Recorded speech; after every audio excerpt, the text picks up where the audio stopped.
Greetings, brothers. Today we're going to do something a little bit different. I'm going to build my next list. I'm going to talk about the top tier picks as I see it right now for Blood Angels, and then we're going to build this list with you guys. And obviously I'm going to iterate a few times before my next GT in like 6 or 7 weeks, but I thought it might be interesting, and you can see sort of my philosophy and some of the things I'm considering. Alright, let's dive in.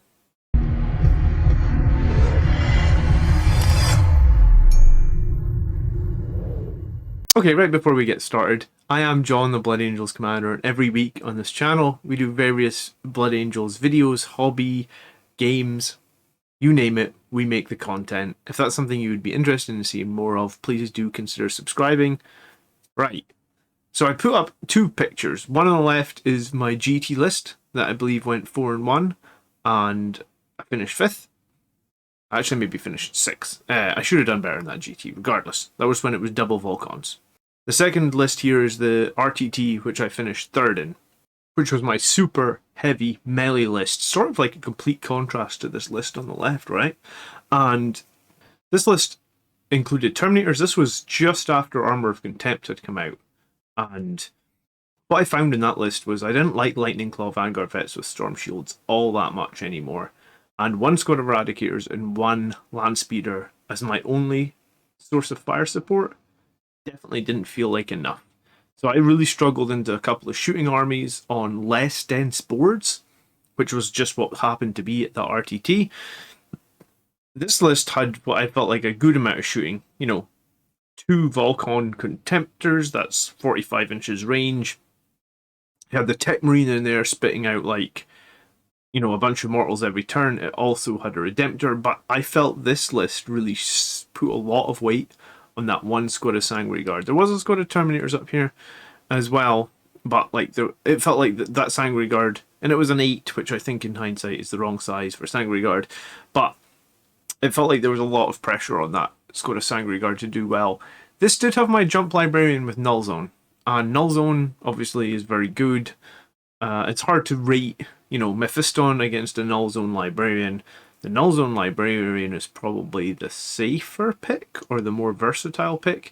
I just didn't like, and I still don't like, how if you use the Null Zone Librarian, he very much has to sacrifice himself for that Null Zone when you get round to it. That's how it felt to me anyway. Okay, next slide.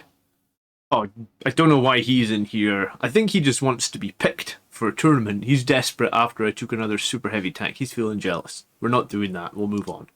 Right, so I've written down some HQs and I've tried to break things apart how I see it right now. So top tier HQs, we've got Chapter Master Dante versus a survival Chapter Master. I know some of you guys love Dante. If you want to take him, on your head be it, I suppose. A reliable Psyker, that would be a Psyker with a jump pack probably in Psychic Mastery, versus Mephiston, who I guess is a survival Psyker in that he's got 1 more toughness, 2 more wounds actually, or 1 or 2 more wounds. Anyway, and a 5-up Feel No Pain. The Sanguinary Priest and Astaroth. I haven't tried Astaroth at all, personally. I've run a lot of Mephiston, so I think for this next list, I guess I should run Astaroth and give him a whirl. I know what Mephiston brings. I've played him in like 15-20 games now. I know what the Firstborn Librarian with a jump pack brings. I've also played him in 15-20 games. I like them both. I think that probably they both have strengths and weaknesses in different parts of the board, which makes it hard to pick across them. There's definitely games where Mephiston has helped me a lot win games, and there's definitely games where the Null Zone has helped me win games. So you can't build for everything. So I know what these Psykers bring. So I guess this next list, and I've tried Dante, I'm not a fan. I'm going to run a Survival Chapter Master, I'm going to run the Sanguinary Priest, and I'm going to run Astaroth. Maybe dies, maybe knows is a Scottish term, and it means maybe yes, maybe no. Like maybe 50-50. Lamartez, a Death Company Captain, a Tech Marine, and the Sanguiner. All these guys feel like they might work, but also they might not work. You know, if you're going to run multiple vehicles, I guess Tech Marine has some value. Sanguiner I'm just not a fan of. The 140 points to Angel Sacrifice to me doesn't seem great. Death Company Captain could work if you were making a Fury of the Lost list. I am going to be including more Death Company, but I think Fury of the Lost against top players might be quite difficult to do. And then Lamartez, obviously, again, if you're going Death Company. arguably Astaroth is better because Death Company auto-pass morale around Astaroth. So let's just do that, right? We're gonna run Astaroth, which I never run. It's been a long time since I run Astaroth. I'm gonna give him Mantra of Strength, so he's got the 4 damage weapon. And I think maybe might be interesting to give him, I'm going to say Litany of Faith and Canticle of Hate. I don't often find I fail charges. Canticle of Hate gives you that extra +1 on the charge and gives you much more range on consolidations. So I don't often feel like I need extra consolidation for Blood Angels, and I don't often feel like I fail charges. I mean, I guess if I had something arriving from Deep Strike, that would be nice. But Astaroth is probably going to either be long dead or not near what can arrive from Deep Strike. So I think I might take Litany of Faith. Give him that bubble of mortal protection for core and characters. That might save me a command point, because the next thing I'm probably going to do is going to take a captain. And I'm going to put him on a bike because I want him to be survivable. And I'm going to make him a chapter master. I run mine with an Infernal Fistle and a Thunderhammer. I think that's a cool combo. So we'll do that. And he comes in at 165 points. We're probably going to make this guy our Warlord. And we're probably going to give him Rights of War as well, because I feel like that is one of the top tier Warlord traits right now for Blood Angels. I guess Space Marines in general, right? Rights of War. That gives us, if I can ever find it, that gives us our core and characters within 6 or OBSEC. And remember, that also applies to himself. So if he's ever with like a squad of 7 Sanguinary Guard or something, that's giving you 8 OBSEC models, plus he can daisy chain, remember? So OBSEC will bounce to squad 6 inches and they could be daisy chained onto another objective. So Rights of War is a top tier pick for me. I think I'm going to give him a relic as well because he's going to be in the thick of things. I want him to Angel Sacrifice probably at some point. So his relic is going to be Armor and Domus. That's going to give him a 2-up save. He's got Armor and Contempt, so he's going to have basically Ignore AP1. And then once per game, I'm going to get to put, or once per phase, yeah, which is also once per game, I'm going to be able to give him a 3-up invulnerable save. And I'm going to be able to add 1 extra wound to him. Captain on the Bike already has like 6 wounds, is that right? Yeah, so this is going to give him 7 wounds, which I think is very good. You could kind of do this with a chaplain on a bike as well if you want to sacrifice him, but I think Chapter Master rerolls for me are very important. And then I'm going to take a Sanguinary Priest. And it's been a long time. I mean, a Sanguinary Priest with a jump pack is something that I've included for a few times, and I would maybe sometimes make him the Rights of War character, but I think I'm going to go all the way back here, and I'm going to try him as a selfless healer. So I haven't done this in ages. That will essentially allow me to resurrect something every turn for free. I mean, that's really all the selfless healer does. Oh, and I can heal 2 things. Alright. So those are my 3 choices. That is expensive. That is a lot of points in characters. And I guess it's expensive in CP as well. Like, we've spent 3. I don't like spending more than, let's say, 450 points on characters, and this is coming in at like 460. So this is right at the upper limit for me. It's really that Selfless Healer. Up until recently, I haven't run the Selfless Healer. I guess the way you could see the Selfless Healer is he's the same cost as a single Sanguinary Guard. So if you ever bring, or a Death Company with a Thunderhammer, if you ever bring one of them back, then that's probably worth the point cost, maybe. Okay, so that's probably going to be the HQs. I really could have put Mephiston or a Firstborn Librarian and Jump Pack in there over Astaroth. If you watched my stream for a while, you've seen me play both those characters quite a lot. If anyone wants to ask any questions, obviously put them down in the comments below, but I'm happy to talk about those 2 characters. I've used them loads, and I'd say they've both won me games. They've both won me a lot of games. Just this tournament past, Mephiston managed a 19-inch move, 7-inch move, 12-inch fly, then a charge, and then killed someone for Blade of Sanguinius. So Mephiston he definitely has play. I haven't used Atheros much at all in a while, so that's why he's here. Next up then, troops. And top tier troops for me are Phobos troops. Mainly for the redeploy, mainly for the fact that they can both transhuman and smokescreen. And yeah, I mean, that's it. The redeploy and the survivability. You want your troops to survive. A single model surviving on an objective can obsec it and win you games. Maybe's eyes, maybe's nose are heavy intercessors and intercessors. I actually bought heavy intercessors. I sprayed them, but I never got around to trying them in a game. Do you know what? I did proxy them once and I thought they weren't bad, but yeah, auto bolt rifles. Right now, where the meta is, I feel like strength 4 bolter fire does nothing because I have loads of Sangre Guard usually in my list with loads of Angelus bolters, which are arguably better than regular bolters because they've got that extra point of -1. So in turn 2, they're points of -2. They never kill anything. They, you know, if you're shooting against an enemy that's above toughness 4, you're lucky if you do a wound, even if you're near a chapter master or you're near like a warlord giving you hitting on 2s. Alright, so troops are kind of simple, right? Like, there's not that many choices here. And I guess for me, then, it usually comes down to, like, a couple of squads of incursors. That lets me maybe deploy one of them advance, and then deploy one of them defensively to maybe hold my backfield. And I usually end up taking a squad of assault intercessors because they're cheap. They're the cheapest models in terms of Primaris, right? Like, the only troops that are cheaper than that is a tactical squad. And assault intercessors aren't bad. If you bring them in maybe in reserve in turn 3, they get 26 attacks with chainswords, and they will be -2 at that point. So with a little bit of luck, and they can fight twice as well. So with a little bit of planning, those assault intercessors can come in and flip an objective, and they can definitely do some work, right? So that's kind of where I am there. So then we move into elites, and elites is where it gets really quite complicated. So top tier, I guess, would be, whoops, Sangre Guard, Death Company, and dare I say it, Centurions, but only as 5. I have 3 Centurions, and I used to play them quite a bit back before the 5-man Centurion blob became like a core thing for Blood Angels, and yeah. 5 Centurions with like flamers and hurricane bolters, bringing a ton of tier 4 firepower, charging right down to the middle of the board. The only disadvantage they've got is that they aren't core, so you can't like Oath of Moment with them. But they're just going to barrel into the enemy. They're going to screen things as well to stop your more squishy units getting charged.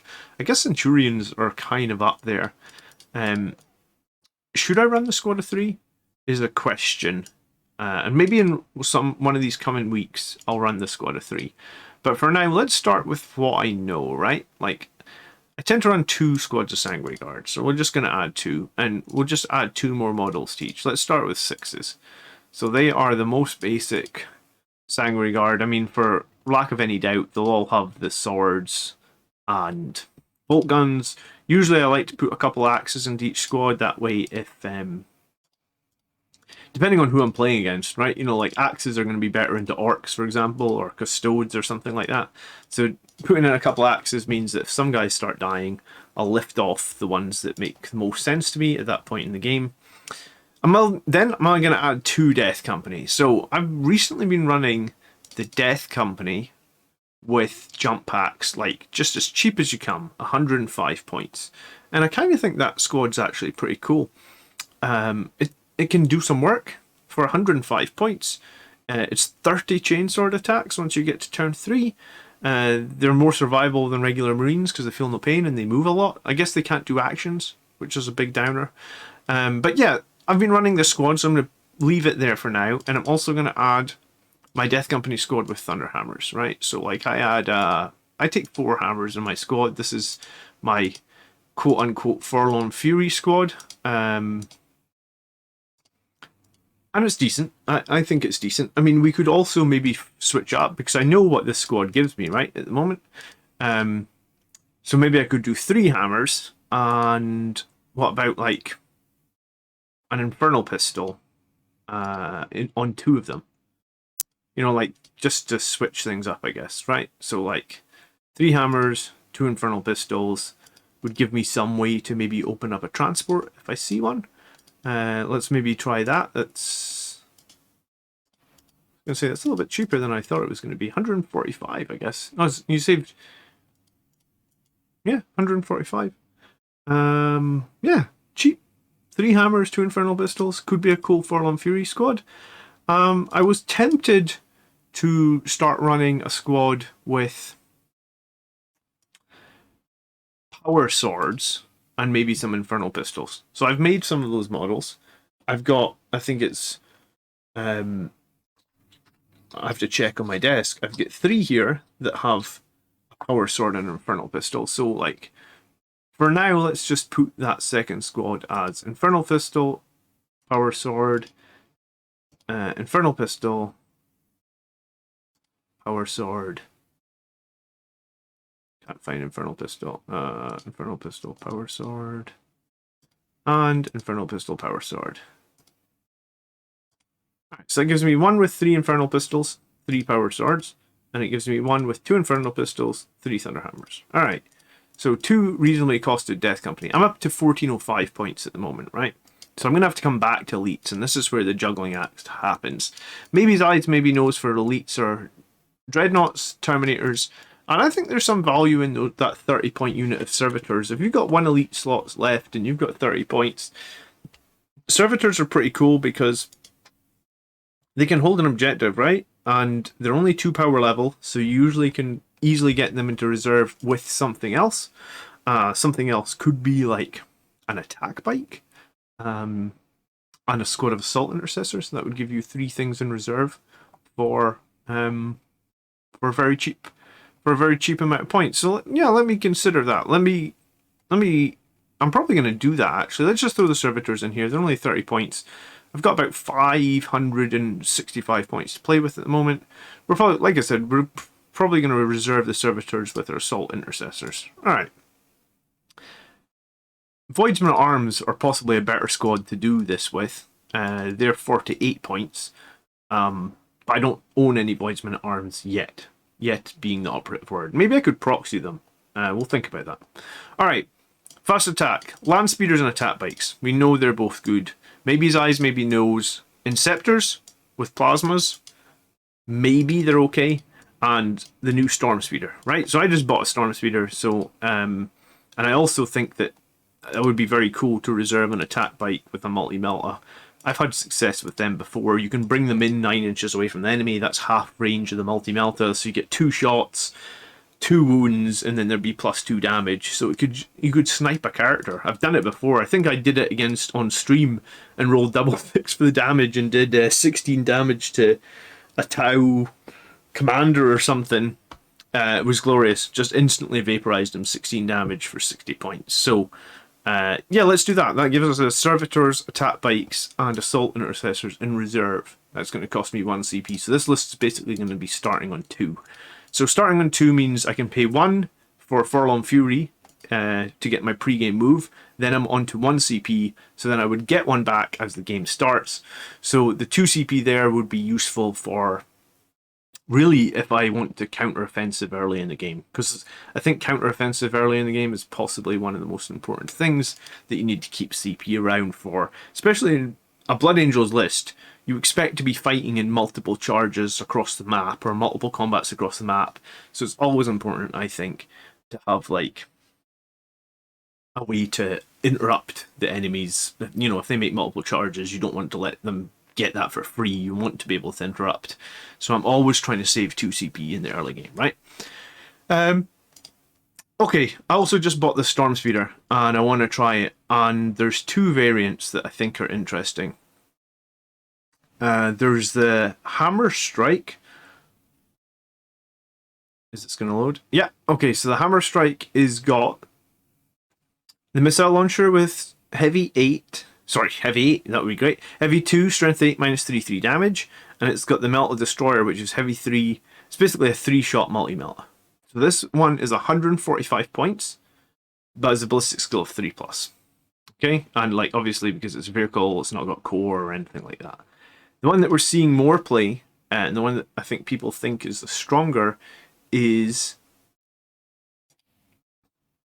the Thunderstrike. So it's got the ballistic skill of 2+. Its damage is much more random in that it's like D6 heavy 1, D6 heavy 2, and rocket pods. But ballistic skill 2+ just gives it a bit more reliability in terms of its shooting. it can probably stay at slightly longer range and maybe try and pick some targets with that. So I'm going to try the Thunderstrike first. I'm really not sold on it. But Ballistic Skill 2 sounds a little bit more attractive than Ballistic Skill 3. How many points does that put us up to? Alright, 1645. Let's also add an attack bike squad. And I'm going to put 2 attack bikes in here. That means if one dies, I'll be able to res him.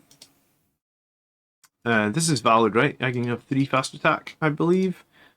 In a battalion, it's been a while since I've had 3 fast attack, but I think it's 3 that you're allowed. If I wasn't allowed 3, it would be throwing an error, I'm pretty sure.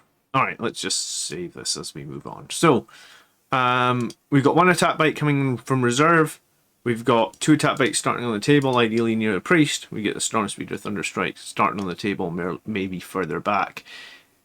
If I don't like this, I'll try running the attack bikes as a single squad of 3, because I think it's much more difficult for the enemy to kill 3 of them. Therefore, you can always probably resurrect a bike. We'll see. I used to really enjoy running 3 attack bikes. I fell away from it a little bit because people very quickly started focusing down the bikes. But we are going to be doing like Assault Intercessors, Servitors. It would make a lot of sense, and unless I ran a second Servitor squad. Let's keep going. Let's see where we go. All right. So Inceptors, I'm not in love with. The Storm Speeder, I'm going to try.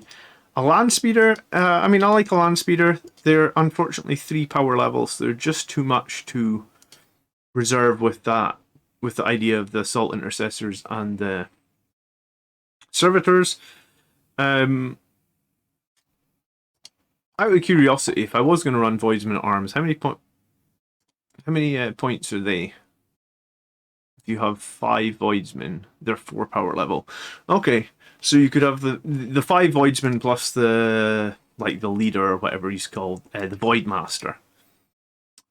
So that would probably be better, maybe. Lose the Servitors. Yeah, okay, then I think that's better. So let's try the 3 attack bikes together, all with multi-malice. That gives me some solid fire support on the table. The Thunderstrike as well on the table, and we'll proxy something for these Voidsmen at Arms in my next game. I did commission some of them, but the commission hasn't come through yet.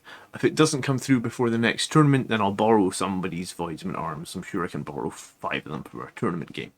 Okay, they would have let me get the feel for how good Voidsmen at Arms is as well. And if you're not familiar with Voidsmen at Arms, they're an agent of Imperium unit. They get brought up quite often. You can check them out on Wapedia. You would go into factions, you would go to, I think they're Inquisition. No, they're not Inquisition. They are unaligned, maybe? No. They're not assassins. Alright, we'll just try. Voidsmen. What are they? Oh, they're Astra Cartographica. I would have never got that. So they're 1 wound each. So for 4 up save. They just have a las gun. And they're an agent of the Imperium. So basically means that like you can include them with your army without losing your chapter specific keywords, etc, etc. Alright, they were going to come up on the list in a minute. Alright, let's talk about heavy support. And I always feel like Blood Angels need some heavy support. You saw at the start of my first slide here that I did a list without, well, I mean, it's 1 squad of Eradicators was my only heavy support in that list. I guess you could argue the Whirlwind is heavy support. So, Last Refusal Eliminators, Eradicators, Vindicator, Laser Destroyer seem like these are the 3 picks that people are saying are really good. Maybe Eyes, maybe Nose, Gladiator Tanks, the Whirlwind, and the Kratos. Kratos I don't think I love personally because it's 18 wounds, so it's never going to be able to be obscured. Gladiator Tanks, I've just ordered one just this last week, so I'll have one for testing soon, so you may see that get switched out. And the Whirlwind, well, we all know what the Whirlwind does, right? Like, it babysits a backfield objective and also can prevent Overwatch, which into some armies can be very, very useful. And also the Fight Last. If you think counteroffensive costs 2 CP, the Whirlwind's Fight Last costs 1 CP. So if you expect to fight on two. You're going to make charges on the left and right side of the board, and the opponent's got 2 CP. So you have to think smartly and make the fight with one first, because they're paying the 2 CP to interrupt. The whirlwind basically shuts that down and says, like, no, I'm going to fight with both my charging units first. And sometimes that alone, as well as the fact that they fight last, and as well as the fact the whirlwind disables Overwatch, makes me really, really rate the whirlwind highly. And I've been using it a lot, even though it does no damage. And saying that, alright, let's add the whirlwind. It does no damage. We'll add it with the Castellan launcher, keep it as cheap as possible. You really just need to make a single hit, and then that frees up potential some fight shenanigans, like I just mentioned. Okay, what else is good in heavy support? Well, I don't have a gladiator yet. I've run eradicators before. Haven't run Las Fusel eliminators all that much. I do like them. We do see them a lot at the top tier Blood Angels play, and I don't have a Vindicator Laser Destroyer yet, but again, it's something that I've been thinking of getting commissioned. So, eliminators then, and let's make them Las Fusel eliminators. So, and let's give the Sergeant our bolt sniper rifle, instigator bolt carbine that lets the eliminator shoot, move, shoot. So, come out of cover, shoot, move back into cover, potentially. Okay, and where are we sitting at points? We're actually at 1983 points. So we're right at the top end already. There's very little wiggle room here. Let me look at my slides that I made and see what else I had. So I said I bundled Flyer, Transport, Other all together. Like, none of these things seem too much play. Top tier might be the Termite. I like the Termite a lot, actually, as a Blood Angels player, but I don't have a lot of Firstborn without jump packs, so I need to buy a bunch to make that happen. An Inquisitor could get play, especially if you maybe wanted to have an Inquisitor along with your other characters. You could make a very cheap one. You could do Psychic Interrogation. Good way to probably guarantee 10 or 12 points on an easy secondary, assuming your Inquisitor can just hide 24 inches away from the enemy and do that each turn. Drop pod could get some play. Again, I don't have enough Firstborn to make this happen, but I do have a drop pod. It's just unmade in the box. And then Voidsman at Arms, what I was talking about earlier. The good thing about Voidsman at Arms is they're going to basically be a 6-man unit. So if you're going to do Nachman data with them, they're going to be pretty reliable, right? Like, you're going to drop them down, they're going to perform Nachman data. You're not going to have to worry about rolling the dice because there's 6 people in the squad. So if you reserve your Assault Intercessors and your Voidsman, gives you 2 ways of scoring Nachmund pretty quickly. And also, depending on what the terrain looks like, the Voidsman may actually be able to deploy very close or even in the opponent's deployment zone, which potentially doubles up on, like, behind enemy lines, which is why some people have been typically taking Land Speeder Storms. Because I guess the Land Speeder Storm has the outflank ability. Reavers have outflank as well, but Land Speeder Storm, I guess, with Voidsman at Arms inside is definitely something you consider as well. So if this is my list, then fire support, then we would be spending what? I mean, you could add all 3 of these together, 330 plus 200. So we're basically spending like 530 points on shooting. I don't know if I rate the Whirlwind anymore as shooting, so it's probably more like 400 points. You've got a couple of Las Fusils, you've got those 3 long-range missiles from the Thunderstrike, which feel pretty random. It might be better to just... because the Storm Speeder moves pretty fast, right? The Hammer Strike is the one that's got heavy 2 3 damage missiles at 36, and then the Melta at 24. But it doesn't move 16. So arguably you could be 28 inches away and you can get within half range to make those Meltas D6 plus 2. That to me sounds pretty nice.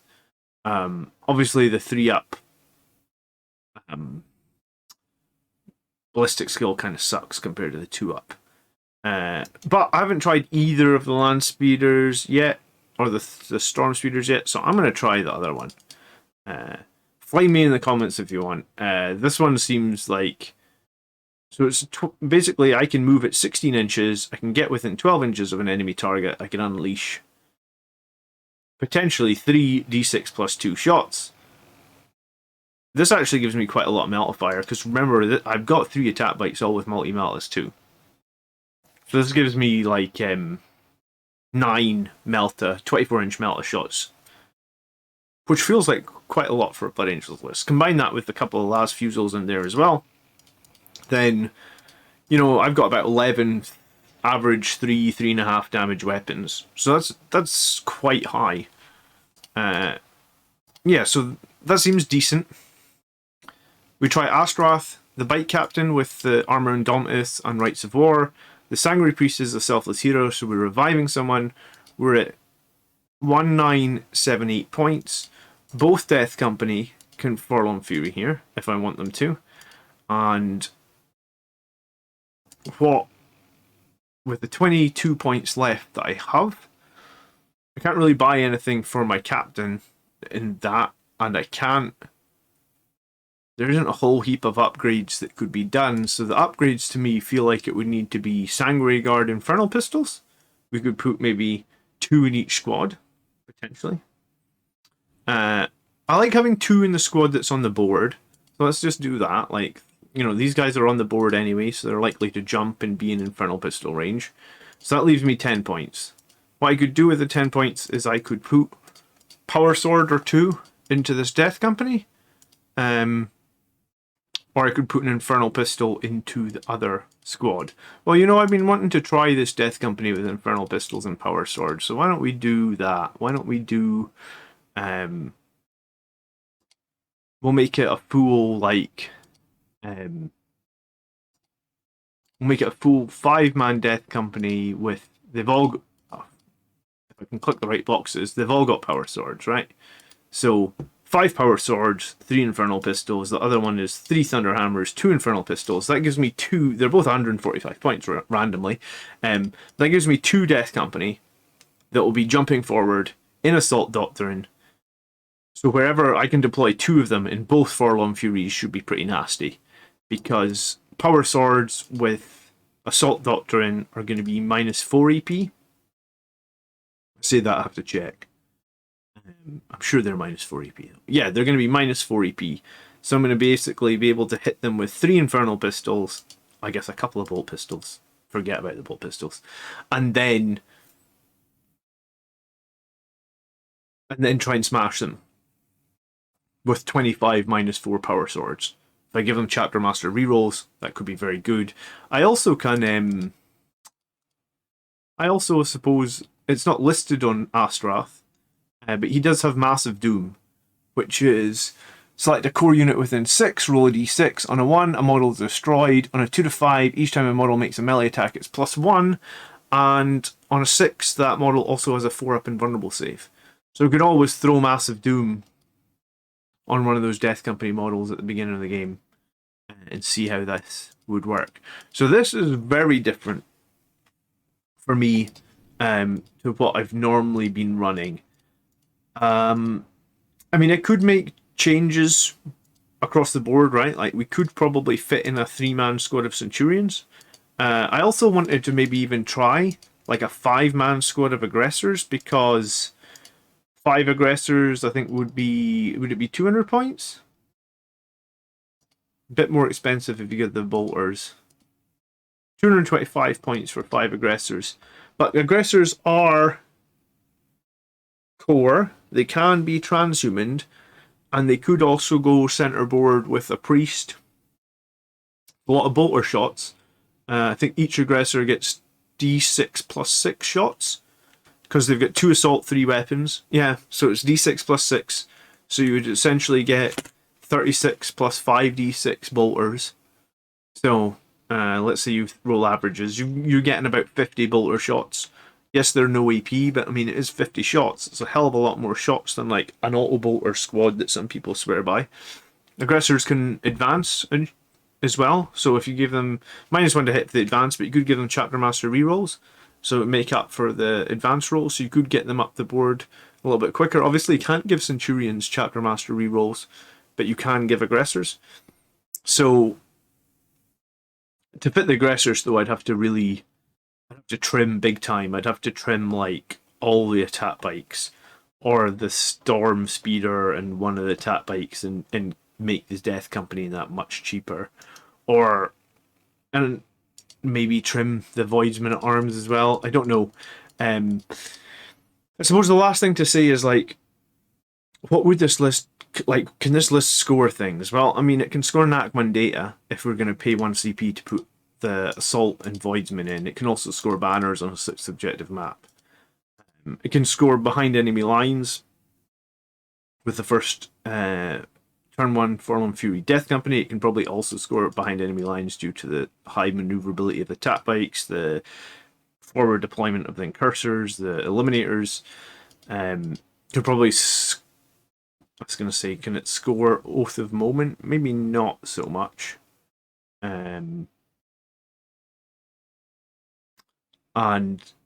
Astaroth could score Blade of Sanguinius, but I'm not sure I love Blade of Sanguinius in general. I'd probably prefer to just take Assassinate and let Astaroth assassinate every character he gets in combat with. We also have our bubble of Feel No Pain from the Priest. We have a bubble of Mortal Wound Shrugs from Astaroth.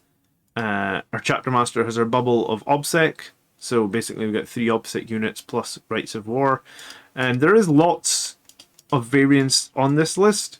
And I'm probably over the next few weeks going to be building more lists using the slides here. I mean, they're pretty simple slides, but I mean they are what I think is strong at the moment. So yeah, please leave me a comment down below if there's anything that you think that you would change. Like, have you taken Blood Angels to any tournaments? Is there something glaring that you don't like? I'm probably going to end up playing this at least on stream this week, and then maybe something similar next week. Did I spend all my points? Yeah, 1998. So the weird 8 points comes from that 6 Voidsman marking or rounding out that squad. Okay. So the only other thing that I wanted to say is I had thought about building this list into Fury of the Lost list, but I've heard a few people say on the channel that Fury of the Lost is much harder to score than they thought it was against top players in tournaments. So if you've been taking Fury of the Lost at tournaments and doing it on a really high level, please let me know. I'll actually link a video up above where I broke down Fury of the Lost, and like on paper I thought it seemed really good, but it sounds like inexperienced people are just not loving it. If you got some value out of today's video, I'd love it if you would hit like. Feel free to share it with a friend, obviously, and if you didn't get any value and you don't want to see any more videos like this, then let me know, because this is the first time that I've really done one like this. I'm trying to just talk over my choices and my reasoning, and I'm looking forward to hearing all your reasoning. And if you don't want to submit your list to me so I can look at it in my army list show, then you can do that over in the community tab. You just click the little Blood Angels icon and click community. Thanks again for watching. I really do appreciate it. If you would like to support the channel, there's a big join button down underneath all my videos. If you click that join button for basically the price of like a cup of coffee, you can support the channel. It means so much to me. I really do appreciate all my members. Thank you very much for being members. And we're going to be starting a new series on the channel called Meet the Member, where we're going to get some of our members. I mean, eventually we'll hopefully get all of our members. We'll get them onto the channel.